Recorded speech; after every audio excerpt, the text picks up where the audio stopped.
미운 오리 새끼라고 하는 그런 이야기가 있죠. 아마 여러분 다 잘 아시는 그런 이야기일 겁니다. 어쩌다가 그만 그 오리알 틈에 섞여서 아래서 깨어난 백조. 오리 새끼들하고는 다르게 생겼다고 해서 온갖 구박을 다 받지만 자신이 진정 백조인 줄도 모르고 오리 새끼들 틈에서 자랍니다.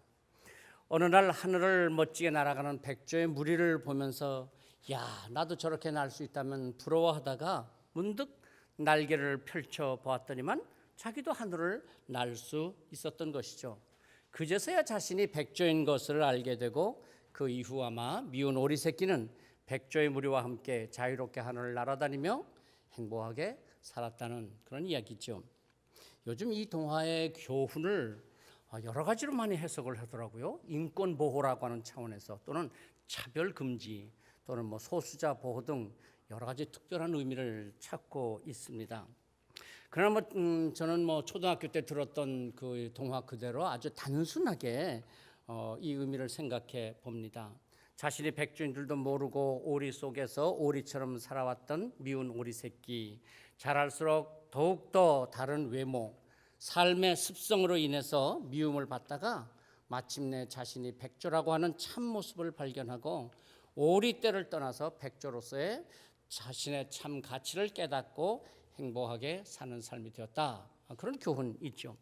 자기가 백조임에도 백조인 줄도 모르고 오리 속에 섞여서 오리로서 살아왔던 미운 오리 새끼. 그러나 자신이 백조인 것을 알게 된 후에는 그의 삶이 전혀 달라졌겠죠. 더 이상 오리의 틈을 찾아가지도 아니했을 것이고 오리가 먹는 먹이를 먹지도 아니했을 것이고 더 이상 흙을 파헤치거나 또는 땅에 묻혀서 살지 아니하고 하늘을 날면서 백조의 먹이를 먹으면서 백조의 우아함을 나타내며 살았을 것입니다. 좀 너무 유치한 비유인가요? 근데 저는 이 유치한 비유가 오늘 우리 그리스도인의 신앙적인 삶의 모습을 보여주고 있다, 그런 생각을 합니다.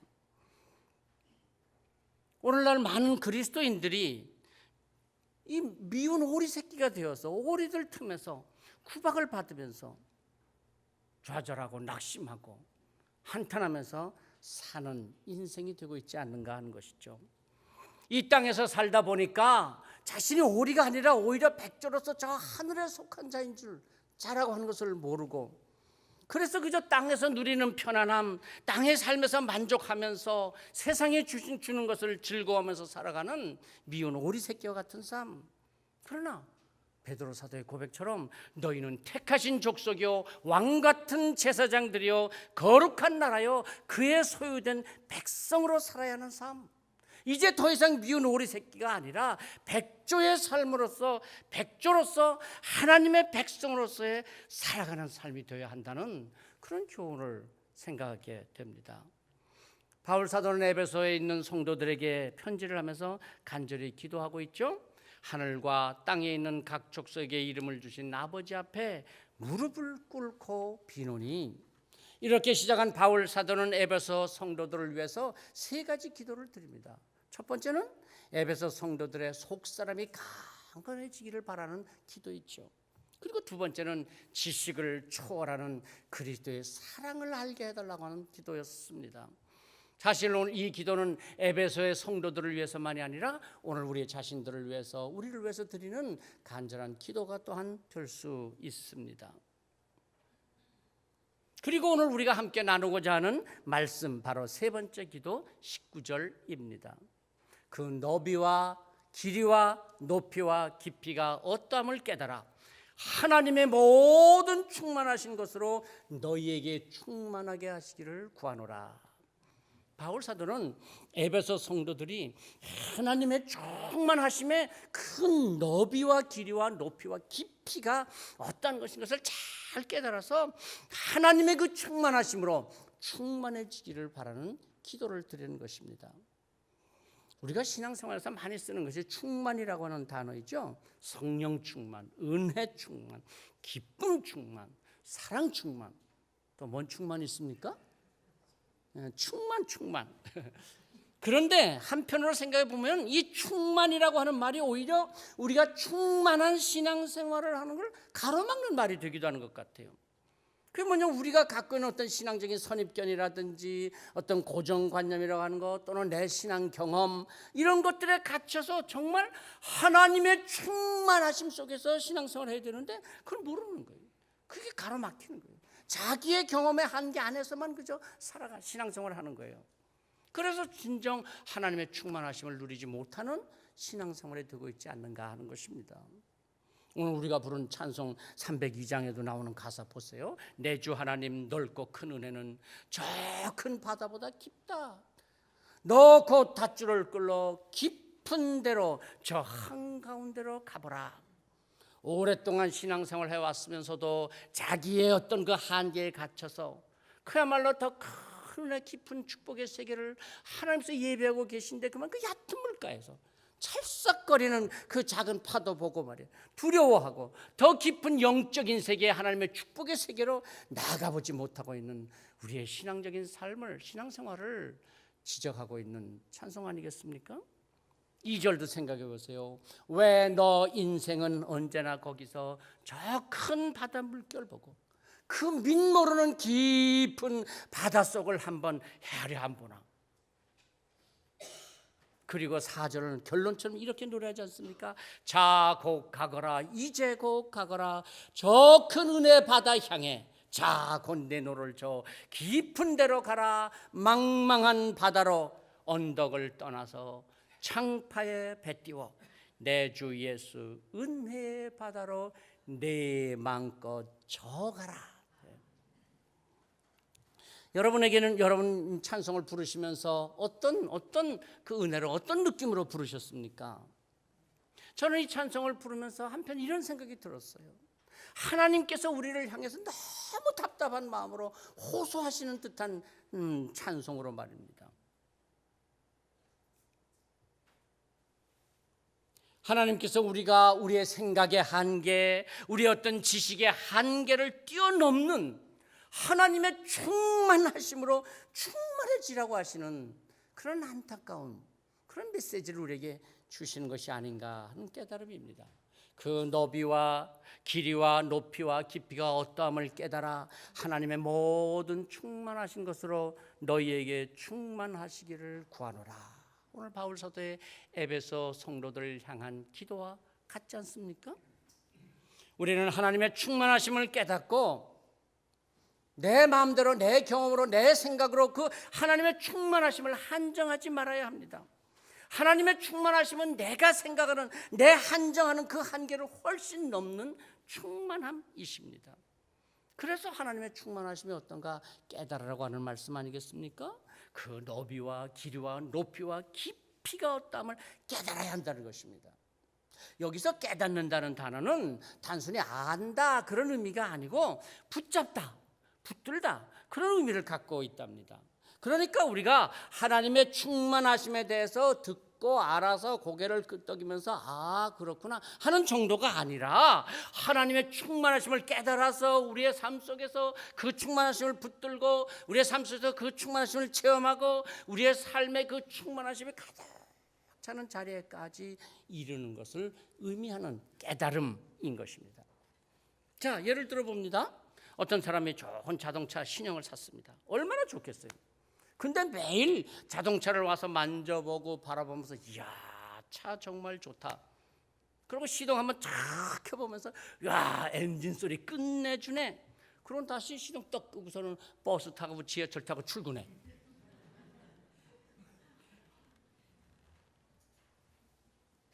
그러는 것이 이 새 차가 좋다고 하는 것을 아는 깨달음 아니죠. 시동을 걸었으면 그렇죠. 엑셀레이터를 밟고 운전을 하고 달려야죠. 그래서 그 차의 좋은 성능을 느껴보고 그 차의 편리함을 누리는 것, 그게 바로 그 차가 좋다는 것을 아는 거 아니겠어요? 깨닫는 거 아니겠어요?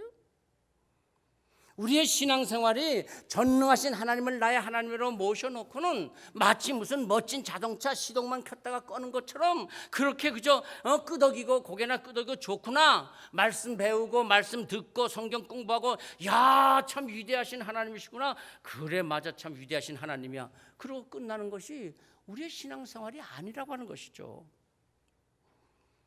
그래서 하나님의 전능하심이나 충만하심을 잘 안다고 하면서도 그 차를 타고 다니면서 차의 성능, 차의 편함을 누려보지도 못하는, 그 하나님의 충만하심을 누리지도 못하는 그런 신앙생활이 아니냐는 것입니다.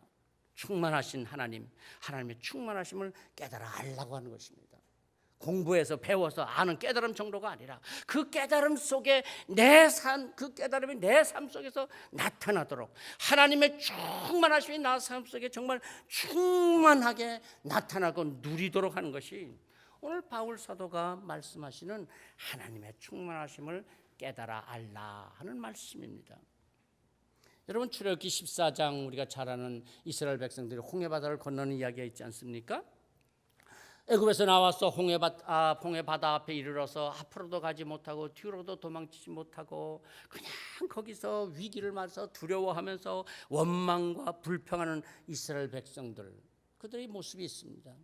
그런데 출애굽기 14장 15절 말씀에 보면 하나님께서 모세에게 이렇게 말씀하십니다. 하나님께서 모세에게 이르시되 너는 어찌하여 내게 부르짖느냐? 이스라엘 자손에게 명령해 앞으로 나가게 하라. 지금 이스라엘 백성들은 위기 앞에서 두려워하고 불평과 원망을 쏟아냅니다. 모세는 어떻게 할지 몰라서 정말 두렵고 답답한 가운데서 하나님께 부르짖습니다. 하나님께 기도했다는 거죠. 이 위기의 순간을 어떻게 이겨낼 수 있을 것인가. 그런데 하나님께서는 모세에게 뭐라고 말씀하셨다고요? 너는 어찌하여 내게 부르짖느냐? 아니, 하나님의 이 말씀은 꼭 맞지만, 야, 나보고 어쩌란 말이야? 내가 어떡하란 말이야? 기도하지 마. 그런 것처럼 들리지도 않습니까? 그러니까 다시 한번 읽어보았습니다. 너는 어찌하여 내게 부르짖느냐? 이스라엘 자손에게 명령해 앞으로 나가게 하라. 여기다 만자를 하나 넣어봤어요. 너는 어째 나에게 부르짖기만 하느냐? 이스라엘 자손들에게 앞으로 나아가라고 명령하라. 딱 뜻이 분명해지더라고요. 물론 우리가 어떤 어려움을 만났을 때 특별히 하나님께 나와 부르짖고 기도해야 합니다. 그러나 그렇게 기도할 때 우리가 들어야 할 하나님의 음성이 있는 거죠. 너는 어째요 내게 부르짖기만 하느냐? 내가 믿고 기도했으면 이제는 일어나 앞으로 나아가야 하느니라. 달려가라. 이스라엘 백성들을 명령하여 앞으로 나아가게 하라. 그래야 하나님께서 홍해바다를 가르시고 마른 땅을 내고 애굽의 병사들을 바닷물에 다 빠져 죽게 만들게도 하지 않겠느냐. 그 하나님의 음성인 거죠. 너는 어째요 부르짖기만 하느냐? 이스라엘 백성들로 나아가라고 명령하라. 오늘 우리는 전능하신 하나님, 위대하신 하나님을 믿는다고 하면서도 너무나도 나약하고 안일한 신앙생활을 하고 있지 않습니까? 작은 일 하나도 그저 불편하고 내 마음에 들지 않으면 하나님께서 원하시는 것 같은데도 망설이고 피하려고 하고 기꺼이 좀 감당하고 이겨내겠다고 하는 그런 결단이 없지 않습니까? 신중하고 조심하는 것은 좋은데 신중해도 너무 조심하느라고 앞으로 나아가려고 하지도 않으니까 하나님께서 도와주시고 능력을 나타내시려 하는데 어떻게 하실 수 있겠어요? 내가 나가지 않고 가만히 있으면 하나님도 더 이상 어떻게 도우시고 역사하실 수가 없지 않겠습니까? 오늘 우리의 신앙생활이 이렇게 너무 신중하고 하나님의 그 전능하심과 충만하심을 우리의 삶에서 함께 같이 누리고 느끼며 살지 못하는 안타까움이 있지 않냐는 것이죠. 니체가 그랬다 그래요. 예수 믿는 사람들, 신앙인들이 하는 것들은 늘 항상 나약하게 빠져가지고서 말이에요. 그저 하나님 앞에 가서 기도나 하고 앉았고 아무것도 하지 않는다. 왜 그런 조롱을 하게 된 것이겠습니까? 그럼요. 부르짖고 기도했으면 또한 홍해바다를 향해서 달려나가야 하죠. 파도가 치고 물결이 일어나더라도 두려워하고 불평하고 앉아있으면 안 되죠. 앞으로 달려나가야 하나님께서 우리가 기도한 대로 홍해를 가르고 마른 땅을 내시고 길을 만들어 주시는 것입니다. 사랑하는 성도 여러분, 모세가 하나님 앞에서 간절히 부르짖고만 있을 때 어찌하여 내게 부르짖기만 하느냐? 이스라엘 백성들을 향하여 앞으로 나아가라고 명령하라. 그리고 담대하게 홍해를 건너라고 말씀하시는 것처럼 우리 앞에 홍해가 가로막혀 있고 어떤 어려움이 예측된다고 할지라도 하나님께 기도하고 부르짖었으면 그 다음에 홍해를 향해서 앞으로 나아가고 어려움을 극복해 나아가려는 결단과 행동이 있어요. 하나님께서 길을 여시고 하나님께서 도우시고 하나님께서 그 어려움을 해결할 수 있는 능력을 주신다고 하는 것을 기억하시기 바랍니다. 하나님의 충만하심으로 충만하라. 그렇다면 하나님의 충만하심이 어떤 결과를 가져오는 것일까요? 아마 우리는 하나님의 충만하심 그러면 물질적 충만함을 먼저 떠오르게 됩니다. 어떤 신비한 능력이나 막강한 힘을 떠오르게 될 것입니다. 그야말로 한 개를 심으면 10개를 거둘 수 있는 그런 능력, 결코 어떤 일에도 실패하지 않는 능력. 그래서 하나님의 충만하심을 충만해지면 어떤 슈퍼맨과 같이 초월적인 힘을 사용하고 초월적인 능력을 갖게 되는 것처럼 생각하게 됩니다. 그런데 바울 사도는 하나님의 충만하심으로 충만하라라고 하면서 이어지는 4장 1절에서 이렇게 말합니다. 그러므로 주 안에 갇힌 내가 너희를 권하노니. 그러므로 뭐예요? 앞에서 바울 사도가 에베소 성도들을 위해서 기도했던 거, 특히 하나님의 충만하심으로 충만하길 구하노라라고 기도하고서 그러므로 주 안에서 갇힌 내가 너희를 권한다. 어떻게 하라고요? 2절 3절입니다. 모든 겸손과 온유로 하고 오래 참음으로 사랑 가운데서 서로 용납하고 평안에 매는 줄로 성령이 하나 되게 하신 것을 힘써 지키라. 여러분, 우리가 여기서 볼 수 있는 것은 바울 사도가 권하는 그리고 가르치는 하나님의 충만하심으로 충만해진다고 하는 것은 어떤 물질적인 충만함이나 초능력이 아니라 모두가 다 신앙 인격, 신앙 성품을 말하고 있어요. 하나님의 충만하심은 우리에게 어떤 물질적이고 초능력적인 충만을 주시는 것이 아니라 인격적인 충만을 주신다고 하는 겁니다. 보십시오. 겸손, 온유, 오래 참음, 사랑, 용납, 평안, 성령의 하나 되게 하시는 힘써 지키라. 전부 우리의 성품에 관한 것 아닙니까? 우리가 하나님의 충만하심으로 충만해져서 어떤 물질적인 풍요함을 누리고 초월적인 능력을 나타내고 그런 것이 아니라 오히려 겸손해지고 온유해져서 웬만한 일은 좀 잘 참고 사랑으로 서로 용납할 줄도 알고 평안으로 서로 하나가 되는 인격적 충만, 신앙 성품을 갖추기를 원하신다는 것입니다. 여러분, 사도행전 7장에 보면 스데반 집사가 돌에 맞아 순교하는 이야기가 있죠. 그가 순교하면서 그렇게 기도합니다. 주여, 이 죄를 그들에게 돌리지 마옵소서. 돌로 치는 자들 그들에게 돌리지 마옵소서. 마치 예수님께서 십자가에서 못 박히시면서 아버지 저들을 사하여 주옵소서 기도하신 것과 같습니다. 여러분도 이런 기도를 좀 드리실 수 있으실까요? 어때요? 좀 이렇게 기도할 수 있을 것 같아요? 못해? 나도 못할 것 같아. 어떻게 이렇게 기도해요? 지금 돌로 치는데 저들을 사하여 주옵소서? 주 죄를 돌리지 마옵소서? 아니, 누가 나를 비난하는 말 한마디만 들어도 당장 쫓아가서 따지고 싶고 대항하고 싶고 싸우고 싶은데 돌을 들어 치는데 어떻게 가면 저 죄를 돌리지 마옵소서? 그게 제 신앙 인격이지 뭐. 그 정도가 제 신앙 인격의 정도예요. 그렇죠? 난 못 참는다니까요. 말은 좀 참아요. 근데 돌 들어 치면 난 못 참어. 가만 놔둬 그걸. 여러분은 뭐 어떠실지, 웃으시는데 어떠실지 모르겠지만 그게 나의 신앙 인격이에요. 그 정도예요. 여러분의 신앙 인격의 정도는 어느 정도이십니까? 어쩌면 스데반은 모르겠어요. 아주 본성이 이렇게 훌륭했을지 모르겠어요. 워낙 성품이 좋아서. 근데 아무리 성품 좋다고 그렇게 될 수 없죠. 딱 보니까 이렇게 말씀하고 있어요. 그 55절 말씀에 보면은요, 스데반이 성령이 충만하여 하늘을 우러러보고 그랬어요. 그가 어떻게 그런 기도를 드릴 수 있었고 어떻게 그렇게 그 좋은 신앙 인격 성품을 가질 수 있었는가? 본성도 물론 본성일 수 있겠지만은 그보다 성령의 충만하심을 받았어요. 하나님의 충만하심으로 충만해져서 그가 이런 좋은 신앙 인격의 충만함을 가질 수 있었던 것 아니겠습니까? 우리가 하나님의 충만하심으로 충만하기를 기도하는 것은 바로 이런 신앙 인격의 충만함입니다. 지난 주간 한 주간 내내 매스컴에 화제가 되었던 이야기 중에 하나가 바로 그 어느 아파트 단지에서 그 차에다가 불법 주차했다고 그 스티커를 붙여서 말이야 주차장 입구를 가로막은 50대 한 여인의 이야기였습니다. 근데 여러분 참 이거 참 기가 막힐 얘기 아니에요? 어떻게 이럴 수가 있어요? 어떻게 이렇게 됩니까? 별것도 아닌 일이 이렇게 크게 확대가 되고 말이에요.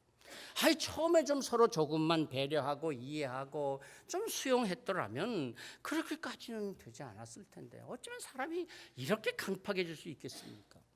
그래서 어떤 제가 모임에 갔는데 옆에서 저하고 같은 얘기하는 분들이 따로 자기들끼리 이야기를 하면서 막 떠드는데 문득 그런 얘기가 들리더라고요. 어떤 분이 그래요. 그거 50대 그 차주라는 여자가 그 교회 권사 아니야?